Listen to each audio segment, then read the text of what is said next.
Dragged Across Concrete is the new film from S. Craig Zeller, from the director of Brawl in Cell Block 99 and Bone Tomahawk.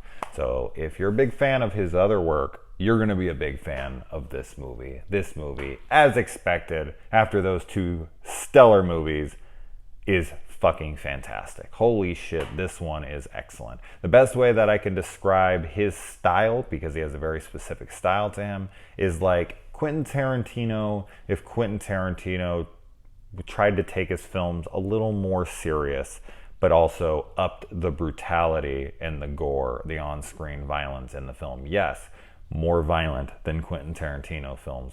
The film it's like Quentin in the sense that the characters are all very unique and memorable. The dialogue is very pithy, and there's fun retorts, and everyone kind of has their own flavor to them.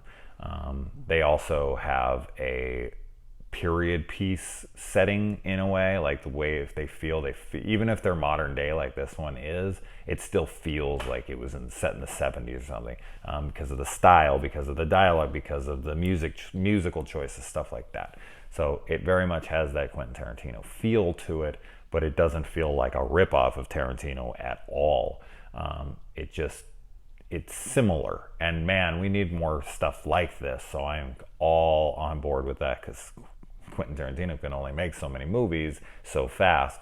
I mean, dude only puts out like one every couple years, every 3 years or so, and he says he's stopping after 10. So we're gonna need more people like him, because these movies are totally up my alley, and holy shit did I love this movie. So this has Mel Gibson, Vince Vaughn returns from Brawl and Cell Block, as well as Jennifer Carpenter. You've got Michael Jai White. Now, I know there's people out there that don't like Mel Gibson. I completely understand why, but I'm not the kind of person that lets what they do in their personal life affect my enjoyment of what they do on screen, unless they're absolutely horrendous, like a murderer or something. But even then, I mean, I still watch Naked Gun and stuff once in a while, and I still laugh at the movie and whatnot. I probably don't laugh anywhere near as much, or even at all, when O.J. Simpson's on screen, but it is what it is. I'm not going to stop watching movies with Kevin Spacey in it. I'm going to sure as fuck tell you that right now. American Beauty is still going to be as amazing as it was before he did this. It just might feel a little weird in the times, but that is what it is. Mel Gibson is a master behind the camera and in front of the camera. Huge Lethal Weapon fan, been a big fan of his acting career forever, and what he does behind the camera with films like Apocalypto, which is one of the greatest film fucking movies of all time,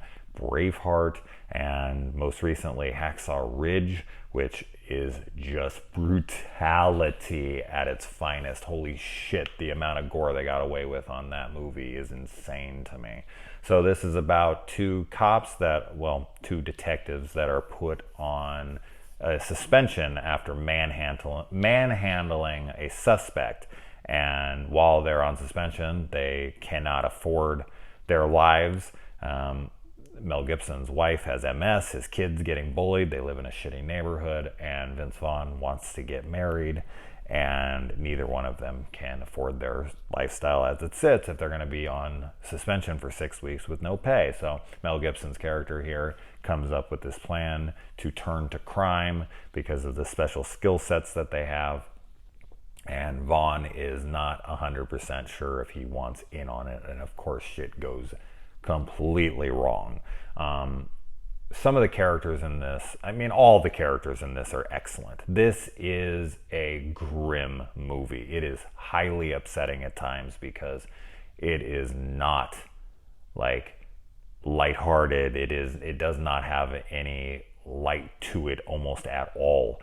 They're characters that go down, and they go down hard, and what is attached to that is horrible. I won't say anything. I don't want to give any spoilers to it, but fuck, man, this movie is brutal. It is unflinching, and it is mean-spirited at times. There is one character in this. He's a a higher, I don't know what to call the guy. He's just a mercenary, and he's one of the guys in the crew that kind of puts the crew together, essentially. He wears nothing but a ski mask and these goggles. You don't see like any of him. I don't even know who played the damn character in the movie, but man, this guy is heartless. He is all about the job. The style of this movie is excellent. There's such attention to interesting details. Like, this is why I love movies like this, because they bring in things that you've never seen in a heist movie before. Things that bank robbers do in this that you're like, oh, I've never seen that done in a movie before. I don't want to say what those things are because I want to save them for the film, but I love when I see stuff like that. I've seen thousands and thousands and thousands of films. So for me to see something original, unique, and cool, something that's like, oh man, I can't believe I've never seen that in a movie before. I've never seen that in a movie before. And the dialogue, the back and forth. Mel Gibson and Vince Vaughn actually have this scene together where it's like a stationary fixed camera on them and a stakeout, and it's through the window, and it's just them back and forth just chewing dialogue, and it's like 5+ minutes back and forth, mostly dialogue. His films, this is a 2-hour and 40-minute ride. It's very slow, like all of his films. They're all very slow with extreme heightened levels of violence and gore, just in a moment, like a moment's notice. Like it's kind of slow, and then boom, there's just this intense moment of action violence, but it's nothing like people running around and shooting each other up. There's no flashy gun work or any of that kind of stuff. It's just brutal, intense gore that's shocking and to the point and quick, and then it's just kind of right back to the dark humor, because that's what this movie is mostly about. It's like extremely pitch black humor, with cool characters set in like a 70s vibe. As I'd said, like it feels Quentin Tarantino-esque, but only, okay, I'm not going to repeat what I've said there, but man, what great stuff here. I highly recommend it to anyone who's a big fan of freaking Brawl. If you're a big fan of Brawl, which I thought was a masterpiece, this is close. This is really close. I would say this is almost as good. If not, if I watch them back to back, I might even like this more. I don't know. Both are fucking excellent, as is Bone Tomahawk. So this guy is a go-to director for me. He's hit that tier level now where he's a sure thing for me. Like if he puts out a movie, I am on board and I expect a great film.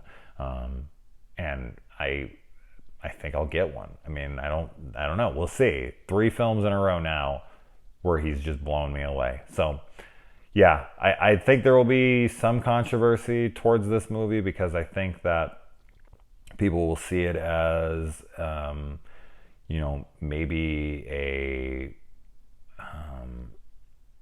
film with an agenda about like Blue Lives Matter, and there's some racism in there and whatnot. But this is just, it feels very realistic.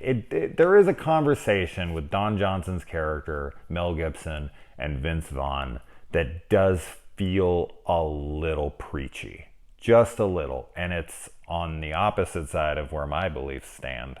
But that does not mean that those conversations don't happen. So even though I might not care for what they're saying, it doesn't mean that those characters shouldn't exist in a movie, nor should they be the protagonist, because there really isn't any protagonists in these movies. These are very gray films. There's no black and white to it. There's no good guys, there's no bad guys, really. There are innocents, but the main characters, the characters that we spend our time with, you're really unsure of, where to rate them. They're all mostly on the side of bad guys. But even though I don't maybe agree with what they're saying, it doesn't mean that they shouldn't exist in the film, because films should challenge us. Films should have realistic characters on both sides of the fence. But yeah, man, what a fucking masterclass film. I cannot wait to see what this guy does next. And I look forward to that. What'd you guys think of this one? What'd you think of Bone Tomahawk? What'd you think of Brawl in Cell Block 99? Have you seen any of them? Are they too boring? Are they too long? Are they too violent? And how would you rate them? Right now, I would say Brawl, this, and Bone. With Bone Tomahawk being my least favorite of his three, that shows you how quality his movies are, because Bone Tomahawk is fucking amazing and has the most brutal kill I've ever seen in a movie. So, yeah. So good. Let me know what you guys thought. Bye.